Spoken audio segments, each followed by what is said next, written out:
All right, let's get right into it. When I say the word meditation, what's the first image that pops into your head? For most of us, right, it's someone sitting cross-legged, totally still, trying to make their mind a complete blank. But what if I told you that picture is missing, well, pretty much the entire point?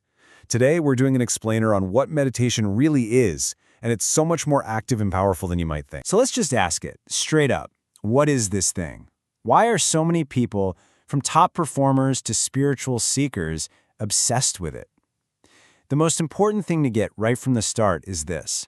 Meditation isn't something you just read about and understand. It's something you have to feel. It's an experience. And please, let's just bust this myth once and for all. The goal is not to wrestle your mind into submission and achieve some perfect empty void. I mean, trying to do that is a recipe for frustration. The real practice is about changing your relationship to your thoughts. It's a total game changer. Okay, so check this out. This number, 80%. What in the world could that have to do with meditation? It's a pretty huge number, just kind of hanging there. Here's what it is.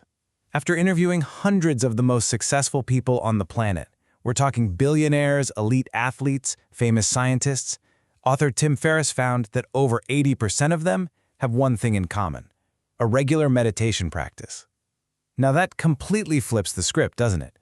These aren't people trying to check out of life. They are using meditation to get better at life. So that brings us to the big why. Why are all these high achievers doing it? Because the benefits are incredibly tangible. It's this amazing spectrum, from just crushing it at work to finding this deep, unshakable inner peace. And when you look at the list, it's kind of mind-blowing how it touches every part of your life. You want to perform better? It boosts your productivity, makes you a better decision maker, and helps you bounce back from stress without burning out. For your mental health, it gives you real tools to handle everything from anxiety to anger. It even helps your body, lowering blood pressure, boosting your immune system, and maybe most important of all, it makes you better with people by increasing empathy and compassion. You know, we're always thinking about what we're going to gain. But I love this perspective. When the Buddha was asked what he gained from meditation, he supposedly said nothing. Instead, he talked about what he lost, all that heavy stuff, the anger, the anxiety, the fear. It's not about adding something new, it's about letting go of the baggage that's weighing you down. And let's just double-click on that relationship piece for a second, because this is huge. The longest-running study on human happiness ever, done by Harvard, came to one stunning conclusion. After decades of research, the single biggest thing that predicts a long, happy life, it's not money, it's not fame, it's the quality of your relationships. And meditation directly trains the skills you need for that. It's that important. All right, so that brings us back to the main point. You have to actually try it. So let's get into the toolkit. Let's talk about how you can start to experience this for yourself right now without any complex stuff. First, let's get our terms straight, because these two get mixed up all the time. Mindfulness is basically a state of being. It's just being aware of what's happening right now without judging it. Think of it like a superpower of awareness. Meditation, on the other hand, is the workout. It's the exercise you do to strengthen that mindfulness muscle, usually by focusing on something, like your breath. One is the state, the other is the training. And here is probably the most important instruction you'll ever get. The core of so many practices is just this: observe without engaging. That means you notice thoughts as they pop up, you hear sounds, you feel sensations in your body, but you don't grab onto them. You don't get swept away by them. You just let them drift by, like clouds in the sky. You're the sky, not the clouds. And what this does, oh man, this is where the magic happens. It creates this tiny little gap, a space between something happening and your automatic knee-jerk reaction to it. And in that space, you find freedom. You get the power to choose how you respond. Instead of just reacting with anger or anxiety, you can pause and choose a different path.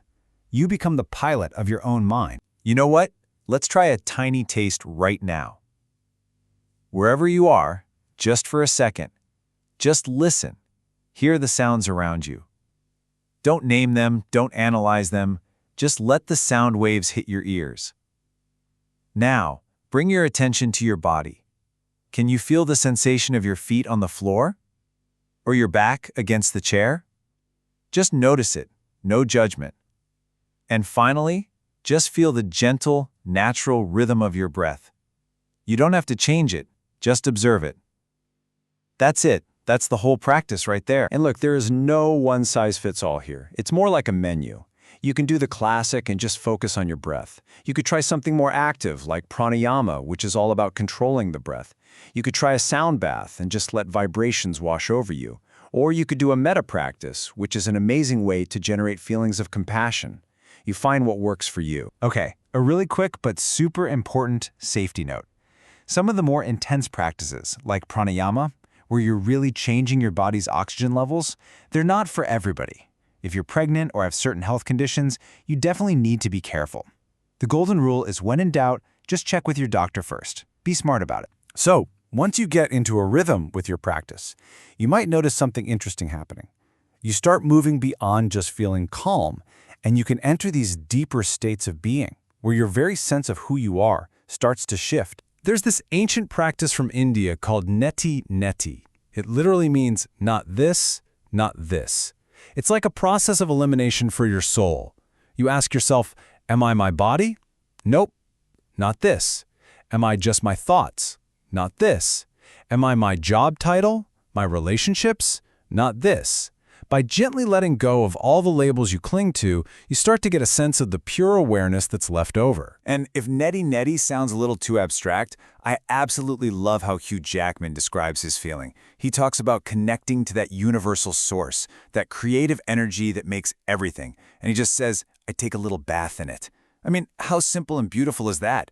It just makes this huge idea feel totally accessible. This sense of connection often leads to this profound feeling of appreciation. And this brings us to a really powerful reframe. Gratitude is the opposite of depression. Think about it. Depression and anxiety are often your nervous system being stuck in a loop of fear, lack, and what's missing. Gratitude is the active choice to shift your focus, to train your brain to see what you do have, what is a blessing. It's a physiological shift. And here's the thing.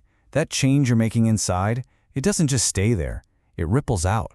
As Gandhi said, when we change ourselves, the world around us changes too. People pick up on your state, your calm, your compassion. It's contagious. You're literally changing the energy of the room just by being there. Which really brings it all down to this one simple idea. Your job is to embody the state you want to create in the world. You can't give away peace if you don't have any inside yourself. You can't spread calm in a crisis if you're panicking. You have to become it first.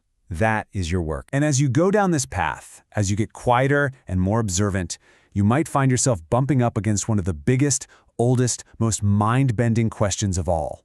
Why? Why is there anything?